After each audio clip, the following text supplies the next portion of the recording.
Salam kerahiman. Hari ini 2 Februari kita akan baca dari 106 dan 140. Kita mulai ya. Dalam nama Bapa dan Putra dan Roh Kudus. Amin. 106. Meskipun hal-hal itu sangat mengerikan, hendaknya jiwa tidak menjadi terlalu takut. Sebab Allah tidak pernah akan mencobai kita melampaui apa yang dapat kita tanggung. Di lain pihak, mungkin Ia tidak pernah akan mengirim kita ke penderitaan-penderitaan semacam itu. Tetapi, aku menulis semua ini karena kalau Tuhan berkenan membiarkan suatu jiwa menjalani penderitaan-penderitaan yang sedemikian berat, hendaknya Ia tidak takut dan sejauh itu tergantung pada jiwa itu sendiri, hendaknya Ia tetap setia kepada Allah. Allah tidak akan merugikan satu jiwa pun, sebab Ia sendiri adalah Sang Kasih. Dan dalam kasih-Nya yang tak terperikan, Ia telah menciptakan jiwa itu.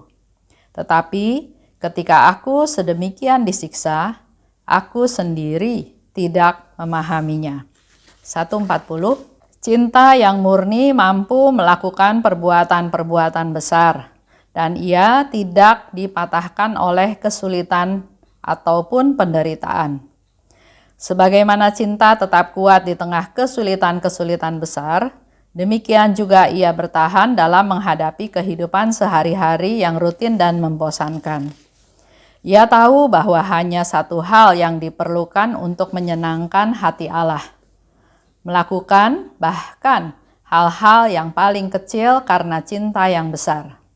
Cinta dan hanya cinta. Cinta yang murni tidak pernah sesat. Sinarnya sungguh gilang gemilang. Ia tidak akan melakukan sesuatu yang barangkali tidak berkenan di hati Allah. Ia tulus dalam melakukan apa yang lebih berkenan di hati Allah, dan tidak seorang pun akan menyamainya.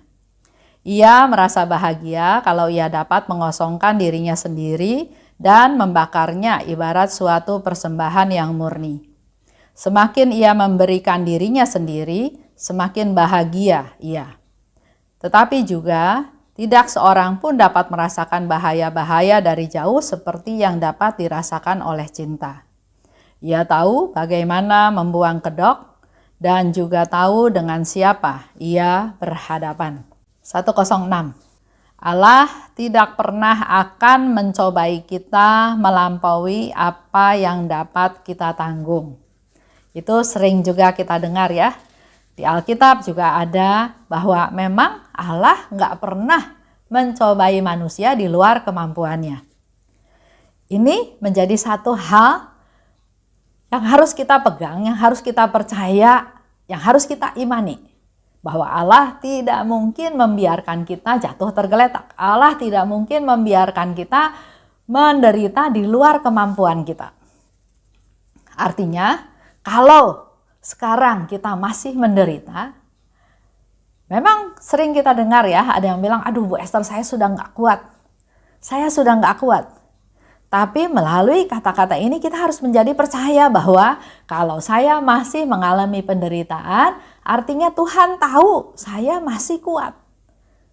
Karena Dia nggak mungkin membiarkan kita jatuh tergeletak karena kita udah nggak kuat. Jadi kalau masih menderita artinya kita masih kuat. Dan yang harus kita lakukan bukan nyerah, tapi terus mengandalkan Tuhan, berserah pada Tuhan, mohon lagi kekuatan-kekuatan dari Tuhan. Minta kekuatan dari Tuhan untuk bisa mengatasi masalah-masalah atau penderitaan yang sedang kita hadapi. Dalam hal ini, kalau saya katakan, pertama percaya aja bahwa Tuhan pasti melihat setiap penderitaan perkembangan yang kita alami, karena Tuhan bilang kamu gak mungkin saya biarkan kamu lebih daripada kemampuan kamu. Jadi Dia akan lihat jangan sampai lewat daripada kemampuan kita. Percaya aja. 2, jalanin aja. Karena kalau sudah akan melampaui, menurut saya ya, Tuhan pasti akan turun tangan.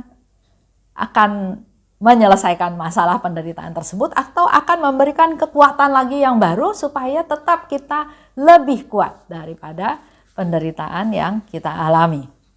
Kalau sampai sangat menderita, Suster Faustina katakan, hendaknya ia jangan takut dan tetap setia kepada Allah. Jadi bisa aja apa yang kita alami ini adalah sebagai sesuatu peningkatan daripada iman kita. Mengalami ini Tuhan mau kita belajar, semakin belajar untuk semakin setia pada Tuhan. Untuk semakin berani menjalaninya, jangan takut, jangan mundur, jangan berhenti, jangan lari. Jadi kalau terjadi, ini kan ke masing-masing orang ya. Kita nggak bisa menyamaratakan, tapi percaya aja bahwa Tuhan mungkin sedang melatih kesetiaan kita, sedang menguji kesetiaan kita, dan apakah kita benar-benar mengandalkan Tuhan. Dikatakan oleh Suster Faustina tadi, jangan takut. Kita andalkan Tuhan, kita berserah pada Tuhan, kita percaya pada Tuhan. Dikatakan lebih lanjut, Allah tidak akan merugikan satu jiwa pun, sebab Ia adalah Sang Kasih. Ini pun menjadi satu jawaban, satu konfirmasi buat kita semua bahwa Allah nggak mungkin merugikan kita. Dia punya semuanya, nggak mungkin ngambil sesuatu dari kita sampai kita rugi. Dia pasti mau memberi, dan memberi. Ya, jadi Allah tidak akan merugikan kita karena Dia adalah Sang Kasih. Dia akan melakukan sesuatu. Dan kalau mengalami hal tersebut, menurut saya Tuhan punya rencana tertentu terhadap jiwa itu. Memang beda sama yang lain ya, jadi jangan dibandingkan. Pada saat kita membanding-bandingkan itu sudah mulai di jalan yang melemahkan. Tapi kalau Tuhan izinkan itu terjadi dan seolah-olah membiarkan, pasti Tuhan juga punya rencana terhadap jiwa tersebut. 1:40 bicara tentang cinta yang murni.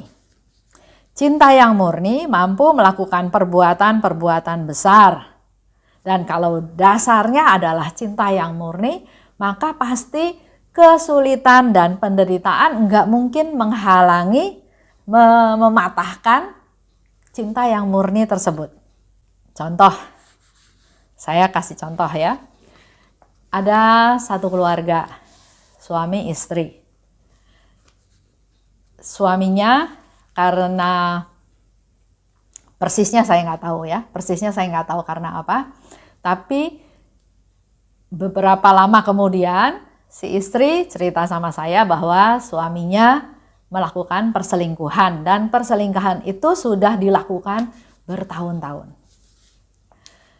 Istrinya marah, kecewa, sedih, ya semuanya ya. Dia merasa terhina, merasa tidak disayang, merasa dicuekin, merasa kok dia nggak dihargai, orang lain kok dianggap lebih penting sehingga suaminya mau sama si perempuan itu dan seterusnya ya. Itu yang bergejolak dalam hati dia. Awalnya dia fokus ke diri sendiri. Saya sakit hati, saya marah, saya sedih, saya dilukai. Ya, saya ya. Dia mengasihani dirinya.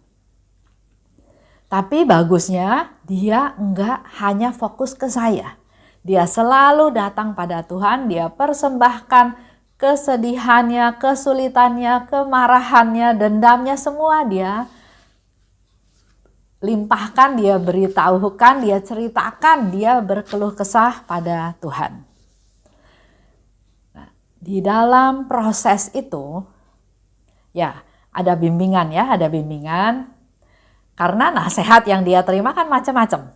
Ada yang bilang tinggalin aja suami seperti itu, cari lagi yang lain. Ngapain hidup sehari-hari nangis, sedih, ngebelain si suami yang nggak tanggung jawab dan nggak setia itu. Tapi ada juga nasihat yang lain, yang bilang sama dia, kamu harus berkorban, kamu harus bisa mengampuni, kamu harus ini, harus itu. Tapi dia sebagai seorang manusia, seorang istri, sakit hatinya tuh nggak bisa terobati. Karena dia begitu mengasihi suaminya, kok suaminya melakukan hal yang di luar dugaan, yang sama sekali dia nggak duga, nggak pikirkan, karena suaminya sebetulnya nggak punya sifat seperti itu ya menurut dia. Dia bilang, beda sama teman saya yang memang waktu awal married saja dia sudah tahu bahwa memang suaminya gila perempuan. Jadi setelah menikah dan suaminya gila perempuan, si istri ini merasa biasa-biasa saja karena dia sudah tahu. Beda dengan dia. Dia bilang suaminya itu baik, suaminya jujur, suaminya setia, suaminya nggak nakal. Tapi kok dia bisa dikhianati seperti itu? Dia sakit hati, sakit hati. Nah, yang dia lakukan pertama, dia nggak lepas Tuhan. Dan bagusnya dia memang sudah kenal Tuhan. Tuhan yang Maha Rahim. Dia sering sekali mendengar bahwa Tuhan membicarakan atau mengajarkan kepada kita semua tentang mengampuni, mengampuni dan mengampuni. Ampunilah mereka 70 kali 7 kali. Ampunilah, maafkanlah. Terus itu ada di otak dia. Sama dia dicerna. Apa ya maksudnya Tuhan ya? Orang udah segitu jahat kok masih harus diampuni. Karena setiap dia berdoa pada Tuhan dia ingat kata-kata Tuhan, ampunilah, ampunilah suamimu. Ampunilah perempuan yang menggoda suamimu. Ampuni juga diri kamu sendiri. Jadi ampuni. Jadi ngobrol sama saya bilang, pertama ibu pergi ke sakramen tobat. Ceritakan semua permasalahannya juga, mungkin kan kita nggak lepas dari dosa ya. Bisa aja ada salah-salah apa saya nggak tahu. Tapi pergilah ke sakramen tobat, minta rahmat dari Tuhan. Karena pada waktu kita menerima sakramen tobat, Tuhan hadir. Memberi kekuatan, memberi kesembuhan, memberi obat, memberi solusi. Pasti Tuhan memberikan sesuatu kalau anaknya datang padanya. Nah, setelah dia menerima sakramen tobat, dia merasa lebih tenang, ya. Dia merasa mendapat kekuatan dan dia terus berdoa. Dia terus berdoa koronka. Dia terus berdoa sampai suatu hari dia bisa mendapat satu pencerahan bahwa seperti yang Suster Faustina katakan, dia ngobrol lagi sama saya, terus saya balik tanya, kamu cinta sama suami kamu tuh cinta apa? Cintanya yang murni atau cinta yang sama-sama senang kalau susah sendiri-sendiri, atau karena udah menikah lama ya, atau sudah bukan cinta lagi tapi lebih ke arah kewajiban atau apa? Terus dia bilang, saya mencintai dia murni apa adanya. Oh oke, bagus, itu langkah pertama. Cintanya murni apa adanya. Jadi walaupun suami kamu dalam keadaan seperti itu, dalam keadaan berdosa, selingkuh, menyakiti hati kamu, tapi karena cinta kamu pada dia murni, maka kamu bisa terima dia apa adanya. Kesel, suka kebayang dia bagaimana sama si perempuan itu. Ya, itu respon sebagai manusia ya. Tapi saya bilang coba sekarang pikirkan yang Yesus katakan. Terutama dalam cerita ini. Cinta yang murni mampu melakukan perbuatan besar. Perbuatan besar seperti apa? Kamu mengampuni suami kamu. Kamu terima dia apa adanya dengan segala kekurangannya, keburukannya, kejelekannya, dan segala dosanya kamu terima. Kamu terima dia, dengan kamu bisa menerima dia, berarti kamu sudah melakukan satu perbuatan yang besar. Menerima orang berdosa nggak gampang. Tapi modalnya adalah cinta yang murni. Cinta yang murni itu adalah cinta yang rela menderita. Cinta yang rela berkorban. Jadi walaupun ada kesulitan, walaupun ada penderitaan, cinta murni itu harusnya nggak terhapus, nggak hilang. Bahkan saya bilang kalau kamu sungguh mencintai dia, kamu harus menolong dia keluar dari dosa tersebut. Kamu yang kuat, yang benar, menolong dia yang jatuh, yang sakit, yang menderita, yang berdosa. Kamu harus angkat dia. Dengan cara kamu pasti mengalami kesulitan karena pasti ditentang sama kiri kanan. Tapi kamu angkat dia, kamu menderita. Iya, betul, pasti kamu menderita. Tapi itulah kesulitan, penderitaan, jangan sampai atau tidak akan bisa menyetop cinta yang murni. Nah, di sini pun menjadi satu ujian bahwa betul nggak kamu mencintai suami kamu itu dengan cinta yang murni, bukan cinta diri ya, tapi cinta kepada suami yang seperti itu. Dengan proses memang tidak langsung jadi ya, proses berbulan-bulan. Akhirnya kata-kata ini menjadi jawaban. Allah tidak akan merugikan satu jiwa pun, sebab Ia adalah Sang Kasih. Dalam kasih-Nya Ia telah menciptakan jiwa itu. Dalam kasih-Nya Dia menciptakan ibu ini, ya, jiwa ini, si ibu ini. Dengan Dia bisa melakukan perbuatan besar didasarkan cinta yang murni, Dia bisa mengampuni, bahkan sekarang kenyataannya yang tadi seperti dia katakan, Tuhan tidak merugikan tapi malahan memberikan banyak benefit, banyak manfaat ke dalam keluarga ini. Keluarganya menjadi semakin solid, relasi suami istri menjadi semakin baik, dan ada keterbukaan. Dan yang luar biasa, si suami sadar sesadar-sadarnya bahwa istrinya itu betul-betul mengasihi dia, mencintai dia dengan segala kekurangan dia, dengan segala keberdosaan dia. Dengan dia tahu istrinya mencintai dia seperti itu, maka dia merasa lebih berdosa lagi, dia merasa lebih bersalah lagi, dan dia punya satu komitmen untuk hidup benar. Dia berjanji sendiri bahwa dia mau hidup benar. Dia nggak mau lagi menyakiti istrinya dengan memanjakan dirinya, membuat dirinya hanya memikirkan kesenangan dirinya saja dengan melakukan perselingkuhan. Dan ada satu lagi yang dikatakan dalam nomor ini. Cinta yang murni tidak pernah sesat. Tidak akan melakukan sesuatu yang tidak berkenan pada Allah.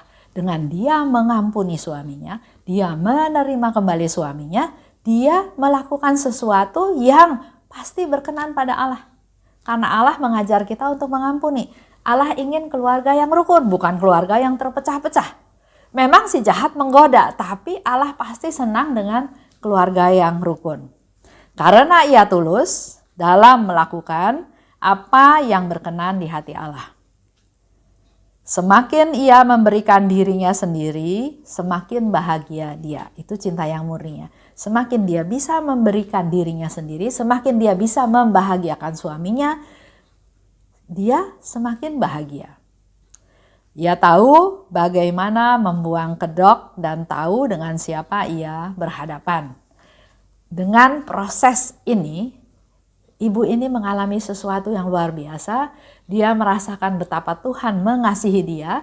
Tuhan memberi dia kekuatan yang dia rasa dia nggak mampu, tapi ternyata dia mampu melewati perjalanan hidup ini. Sampai akhirnya dia bisa menjadi satu contoh buat anak mantunya tentang kehidupan berumah tangga. Jangan sampai si jahat masuk bisa menggoda, mengganggu. Ada yang berkorban, betul. Tapi justru karena dasarnya cinta yang murni, maka pengorbanan itu bukan menjadi sesuatu yang buat dia menyusahkan, tapi malah dia menjadi bahagia. Itu menjadi renungan kita hari ini. Kita semua, ya saya nggak tahu ya, mungkin pendengar ada juga brother atau suster atau pastor. Tapi mayoritas kita adalah awam. Awam itu hidup dalam keluarga. Kita sebagai ibu, sebagai istri, sebagai oma, sebagai anak, sebagai saudara, sebagai teman, sebagai tetangga, kita semua pasti punya relasi dengan sesama kita, keluarga kita. Mari kita evaluasi diri kita masing-masing. Mungkin sudah ada pernikahan yang 50 tahun, mungkin ada yang 40 tahun, mungkin ada yang baru 10 tahun, atau bahkan ada yang 1 tahun. Pertama, mari kita periksa diri kita apakah kita punya cinta yang murni. Kalau belum murni, mari kita perbaiki supaya kita bisa melakukan segala sesuatu dengan dasar cinta yang murni. Karena dikatakan di sini, cinta yang murni bisa melakukan perbuatan-perbuatan yang besar. Dan Tuhan pasti senang. Itu aja. Kita tutup dengan doa. Dalam nama Bapa dan Putra dan Roh Kudus. Amin. Oh luka kerahiman, oh hati Yesus. Sembunyikanlah aku di dalam lubuk hatimu, laksana satu tetes darahmu sendiri. Dan jangan biarkan aku terlepas dari situ selama-lamanya. Kurunglah aku di dalam lubuk hatimu, dan ajarlah aku mencintai Engkau. Tuhan, mampukan aku memahami sepenuhnya siapa dirimu.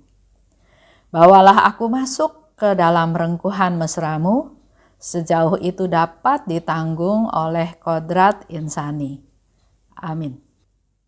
Dalam nama Bapa dan Putra dan Roh Kudus, amin. Salam kerahiman.